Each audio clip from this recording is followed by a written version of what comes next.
But we're not quite finished yet. We have one more thing.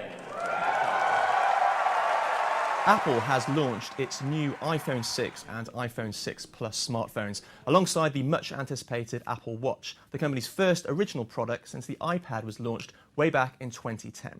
Well, our telecoms correspondent Dan Thomas joins me now. Dan, there's always a lot of hype surrounding Apple launch events, but recently we've had rivals such as Sony, Samsung and Microsoft all tout other devices around. What do you make of this launch event from Apple? How does it compare? Well, first of all, you have to look through the event itself, which has become almost more exciting than the products that they show off sometimes. And I think this is a case in point. You have to look into the reality of what Apple did last night.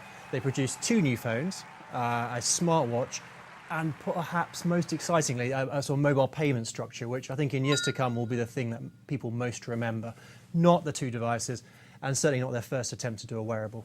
And what about the phones themselves? Maybe not the real part of this launch to be remembered, like you say. But Apple has made some big claims about these new iPhone 6 phones, and yet aren't they more of incremental updates rather than anything game-changing?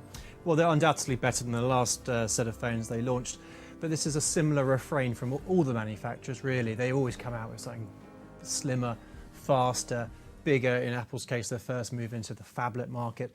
But if you look at if you compare them to the latest Android phones, for example, they're equally as good in many ways. They've got good resolution, they've got great cameras, great screen quality. So what differentiates them? The thing that differentiates them is Apple itself. Apple doesn't just bring products to the market, they bring a lifestyle. They bring a whole world of services and applications that people want to be part of. And that is what people are buying into. But is that enough, though? I mean, Apple has long had this image of innovation. Is that starting to fade now? Well, I think the execution that Apple brings to the market is something slightly different, and it is, to be fair, I think in many ways better. You can see the people's faces last night when they were using the watches for the first time. They were amazed. The fact you could draw on the screens, the fact you could send people messages. This was different from what they saw from Sony, for example, from Samsung with the Gear, which were far more standardized watches which you'd expect from a manufacturer. Apple brought some razzmatazz to it, which the others, I think, failed to do. And yet there are, of course, other smartwatches already out there. There are other mobile payment systems already out there on other devices. I mean, Apple hasn't really released anything new today. Despite all that, though, do you think that its brand appeal, do you think that the way that it delivers its devices is going to be enough? Well, I mean, Apple came out with a bunch of devices which fundamentally, are quite similar to the competition. The refrain of being faster, a better processor, better cameras, better screen resolution, that sort of thing is what we hear all the time from manufacturers. But the thing with Apple, you buy into the lifestyle, and that's different from, say, a Sony Android or a Samsung Android.